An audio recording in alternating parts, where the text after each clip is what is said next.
When you picture ancient Egypt, what do you see?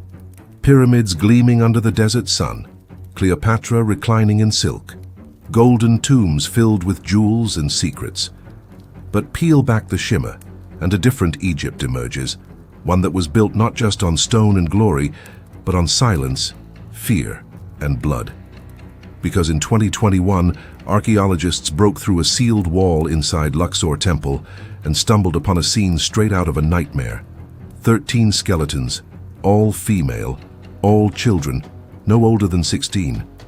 Their hands bound tightly behind their backs, and worse, every single one had been buried alive. These weren't victims of an accident or disease. This was deliberate, ritualized, systematic, a sacrifice not to appease gods, but to serve men who claimed to speak for them. And here's the part that chills historians to the bone.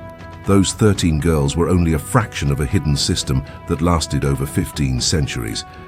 Because Egypt's temple virgins, those perfect holy brides of the gods, weren't saints. They were victims, chosen, used and discarded by a religious empire that wielded more power than Pharaoh himself. Over the next few minutes, we're going to uncover 3 discoveries that forever changed what we thought we knew about ancient Egypt.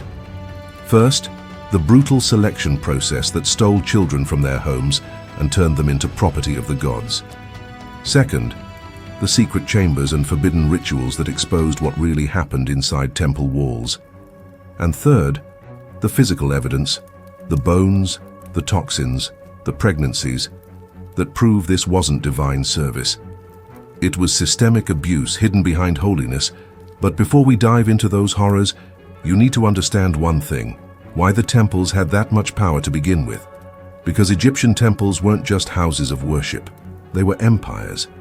Each temple controlled enormous tracts of farmland, slave labor, gold mines, and trading networks. Together, these temples owned nearly a fifth of all Egypt's wealth. They answered to no one.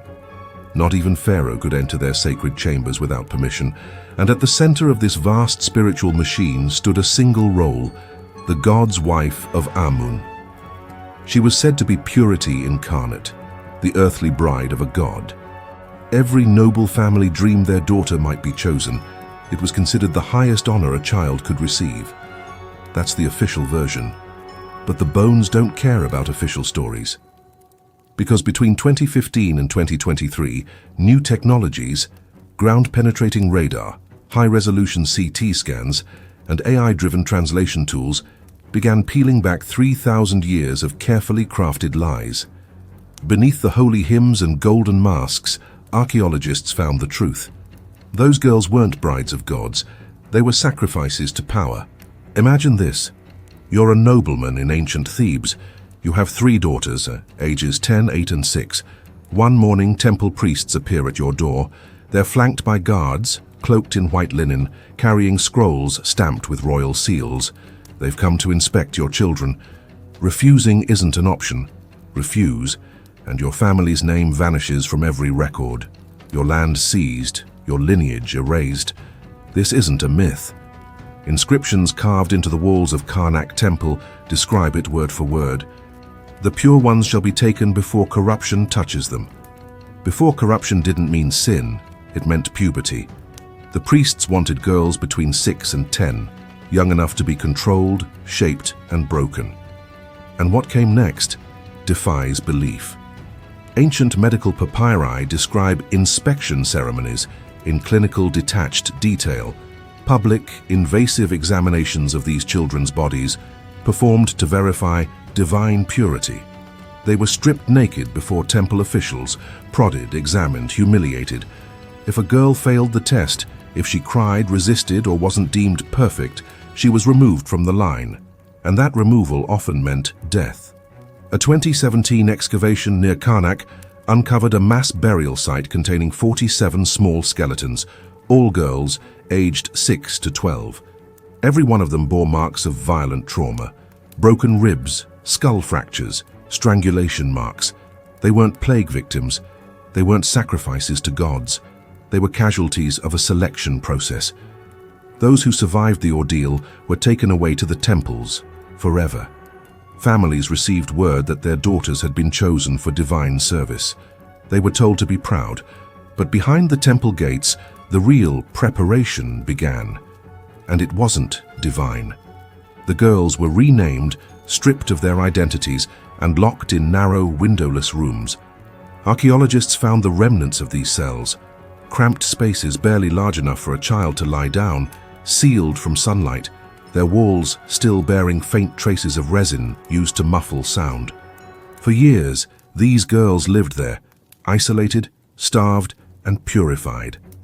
In 2018, CT scans of a mummy labeled God's Wife of Amun from Egypt's 21st dynasty revealed something researchers couldn't believe at first. 17 healed fractures on her ribs, fingers, and arms. This wasn't illness. It wasn't accident. It was repeated, sustained abuse. And she wasn't alone. When 12 other God's Wife mummies were analyzed, every single one displayed the same brutal signs: malnutrition, bone deformities from lack of sunlight, stunted growth, meaning they were deliberately kept weak. Temple records described it as divine preparation. Modern scientists call it what it was: torture. But the cruelty wasn't just physical, it was psychological. The purification diet prescribed for these girls was little more than starvation. Watered-down beer, slivers of bread, occasional scraps of fish, barely 800 calories a day. Enough to live, not enough to fight. And then came the drugs. Tissue samples from several mummies revealed traces of blue lotus extract and mandrake alkaloids, powerful psychoactive substances. Blue lotus caused dissociation, euphoria, a dreamy detachment from pain. Mandrake caused confusion, hallucinations, obedience. Together they created the perfect victim, docile, dazed, easily controlled. Ancient temple pharmacology scrolls even describe these drugs as the breath of the gods and the nectar of visions. But what those visions really were hallucinations, fabricated experiences meant to make these children believe they were communing with the divine, not enduring abuse. One girl tried to resist. Archaeologists found her mummy with deep scars carved into both wrists, marks that healed before death. She'd been bound for so long that her tendons fused in place. She was about 13 when she died. These training periods lasted years, sometimes 5, sometimes more, until every trace of resistance was gone. By the end, the girls didn't see themselves as human anymore. They were vessels, brides of the gods, instruments for ceremonies they didn't understand. And when they were finally ready, broken in body, mind, and spirit, the priests initiated them into the temple's deepest secret, the so-called sacred marriage. A ritual that would redefine everything we thought we knew about ancient Egyptian religion. Because what those ceremonies truly were wasn't divine. It was human horror cloaked in gold. And in the next section, you'll see what the archaeologists found hidden behind a wall that was never meant to be opened. The chamber that finally exposed what really happened inside Egypt's holiest sanctuaries. In 2019, inside the Temple of Dendera, restoration workers stumbled upon something extraordinary. A smooth wall with no carvings, no inscriptions, just perfect featureless plaster. That alone was strange. Egyptians never left walls blank. Every inch of their temples was covered in hieroglyphs, hymns, and praise to the gods. So when radar scans revealed a hollow space behind that wall, archaeologists knew they had to look closer. When they finally broke through, they entered a sealed chamber untouched for over 2,000 years. And on those hidden walls, what they saw changed everything. The carvings were vivid, detailed, and horrifying. They depicted rituals that Egyptologists had only seen in vague fragments before, what the priests called the sacred union of the divine. For centuries, scholars assumed this referred to symbolic marriages between gods and priestesses, purely spiritual acts. But these carvings proved it wasn't symbolic. It was literal. What was once thought to be holy ceremony was, in truth, ritualized assault. Each wall showed priests performing these acts on young girls dressed in ceremonial garments. Some scenes even showed attendants holding the victims down, while others offered bowls of lotus wine, drugged to keep them compliant. Archaeologists didn't publish every image. They couldn't. Some depictions were too explicit to release publicly. but the translation of the surrounding text made the intent unmistakable. The child becomes the vessel. The God enters through flesh. The temple is sanctified through her surrender. That wasn't divine union. That was human exploitation dressed as religion. Temple archives from Karnak and Luxor mention these ceremonies by name, 40 or more every year at a single temple. Multiply that across the major centers, Dendera, Abydos, Heliopolis, and we're talking thousands of these so-called sacred unions taking place across Egypt's history. And the system made it untouchable. Priests operated under divine immunity. Temple property was sacred ground, off-limits to soldiers, even to Pharaoh's guards. Inside those walls, the priests were gods, and the girls were their offerings. The abuse was built into the theology itself. To question the ritual was to question the gods. To resist was blasphemy. And blasphemy in ancient Egypt was punishable by death, not just for the girl, but for her entire family. Some of the girls became pregnant. When researchers conducted pelvic scans on certain mummified gods' wives, at least 3 showed evidence of childbirth. 1 was no older than 14. Yet there are no temple records of children ever being born, not one. So, where did they go? The answer came the following year. In 2020, ground-penetrating radar near the Luxor complex uncovered clusters of infant remains buried in unmarked pits. No funerary goods, no inscriptions, no ceremony. Dozens of them, possibly hundreds. The infants' bones dated to the same periods as the Sacred Union records. Archaeologists now believe these were the offspring of temple virgins, silenced before their existence could expose the truth. The priests couldn't risk witnesses. They couldn't risk scandal. So the children vanished into the sand.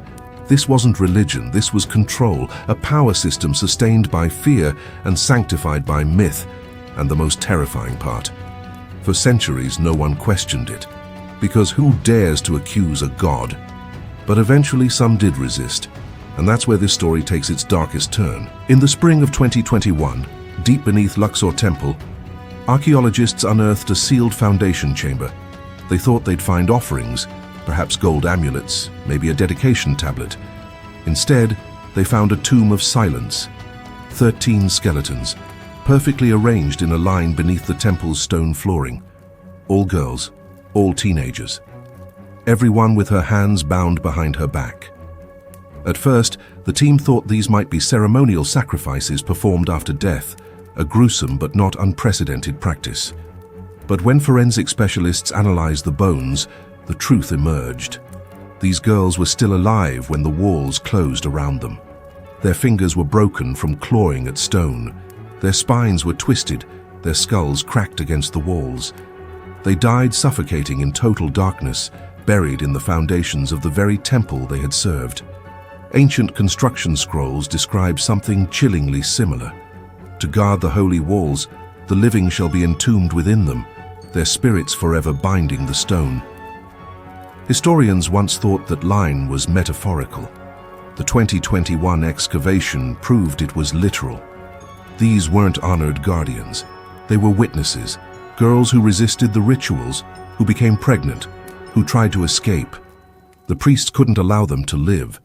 So they called it sanctification. They called it blessing the walls. But it was murder. And it worked. Those who survived, the ones who submitted, remained temple property for life. Temple records reveal that God's wives were not freed even in old age. They lived and died within temple compounds, serving in ceremonies praised as holy women, yet never again allowed contact with the outside world. Some served for 50 years. Some were mummified in ornate sarcophagi, buried as symbols of purity. But their bodies tell another story. Fractures, starvation, drug residue, proof of a lifetime spent in captivity. For over 1,500 years, this system persisted, from the Middle Kingdom to the Ptolemaic era. Generation after generation of stolen children turned into divine vessels. It only ended when Rome conquered Egypt and imposed external oversight. The priests could no longer act with impunity. And when their power collapsed, they tried to erase everything. They plastered over the carvings, burned papyrus records, and even introduced deliberate mistranslations into copied hieroglyphs so no future scholar would uncover the truth. They almost succeeded, but bones don't lie. Chemical residues don't lie. The foundations of their temples still whisper the truth they tried to bury. Modern estimates suggest that between 50,000 and 70,000 girls endured this system over the centuries. 70,000 children whose suffering was called sacred. Even now, some Egyptian officials resist new excavations in temple sanctuaries. They claim it's to protect cultural heritage, preserve national pride, respect religion. But many archaeologists suspect another reason. The truth beneath those stones is far harder to celebrate than gold masks and royal tombs. And this pattern wasn't unique to Egypt. We're now finding the same signs: child sacrifices disguised as divine rituals, in Mayan temples, in Greek oracles, in Mesopotamian ziggurats. Wherever humans claimed divine authority without question, the same darkness grew.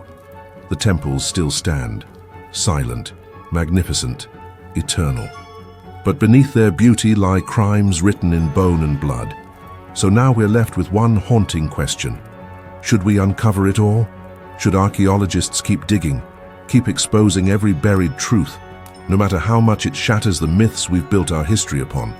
Or are some secrets too heavy, too painful to bring into the light? Because maybe the scariest part isn't what ancient priests did behind those stone walls. Maybe it's how easily people believed them. And as we keep unearthing these silent victims of the gods, one question echoes louder than any prayer carved in stone. Were the monsters ever divine? Or did men simply wear their faces?